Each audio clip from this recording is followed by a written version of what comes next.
Mājasdarbi. Lieta, no kuras skolēni nevar atteikties ejot skolā. Šodien noskaidrosim, ko par mājasdarbiem domā paši skolēni un skolotāji. Dodamies! Cik tev mājasdarbi, apmēram, katru dienu ir? Kādu 5. Un kā domā, vai vispār vajadzīgi mājasdarbi?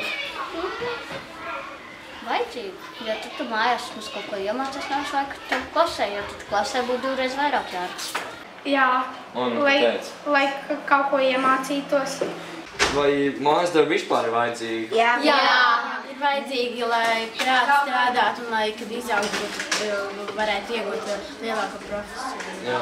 Kādi jāpild vispār būtu mājasdarbi? Tad vēl mēs tagad vēl visi ir atmiņā. Mācīšanās? Jā. Atšķirībā, priekš manis tas varētu būt kāda pusstunda. Kā kuriem cilvēkiem priekš manis tas ir tā, citu tam vienkārši neatvēlēju. Man, piemēram, vieglāk ir mācīties pavisam vēlā vakarā. Pēc skolas es neesmu īpaši labi domātājs, drusku noguris esmu. Man mācīšanai ir daudz īpaši mājās nevienu vēl mācīšanai, bet mācos es kaut kur vidē stundu. Cik jums parasti uzdod viņus? 4. 3. Un vai vispār jāpild mājasdarbi? Jā. Kāpēc? Lai kaut ko iemācītos. Lai izmēģinātu dabūt skolā. Lai atcerētos daudz ko. Kā kur reizi, dažreiz izpildu mājasdarbus starpbrīžos, ja tiešām nav ko darīt. Un mājās izpildu tad uzreiz, kad atbraucu. Pēdu pēc sēšanas mācos. Atnākot no skolas, protams, tad ir galvas vaiga. Tā kā atnāk mājās, un tad vairāk laika pavajag. Ja tev ir daudz mājasdarbi? Nepārāk. Cik tas ir apmēram? Tas ir aptuveni 3-4 mājasdarbi dienā. Kad skolēniem jāpild un kāpēc?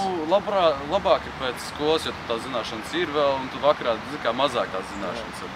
Un tāpēc tas vairāk pēc stundām. Vai tev ir daudz mājasdarbi? Man liekas normāli. Un cik apmēram tev dienā ir? 3 vai 4.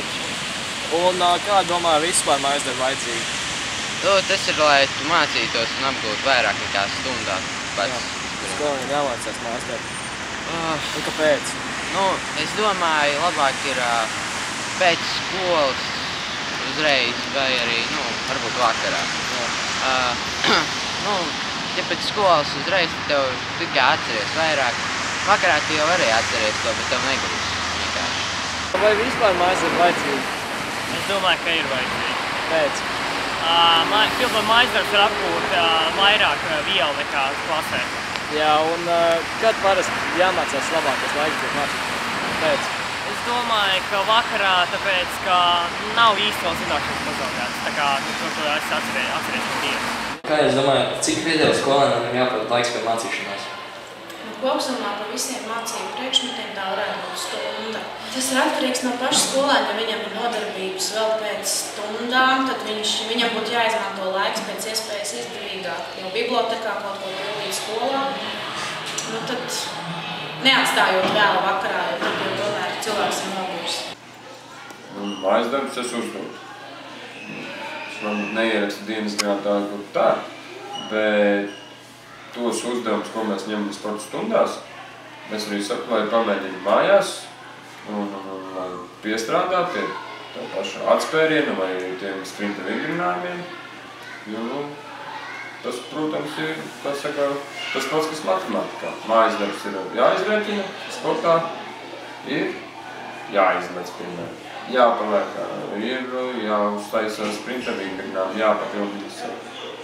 Kopumā paskatoties e-klasē, manuprāt, nav uzdots daudz mājasdarbu. Es domāju, ka viņi mierīgi ar to var tikt galā. Es uzskatu, aptuveni kādas 2 stundas būtu normāli. Ja skolēns 2 stundu laikā var izpildīt visu, kas ir uz nākamo mācību dienu uzdots. Secinām, ka mājasdarbi ir vajadzīgi un tie ir jāpilda. Tādējādi skolēni iemācās strādāt patstāvīgi un atbildīgi. Arturs Šulbergs, Gundars Armaņevs, mobilais reportieris.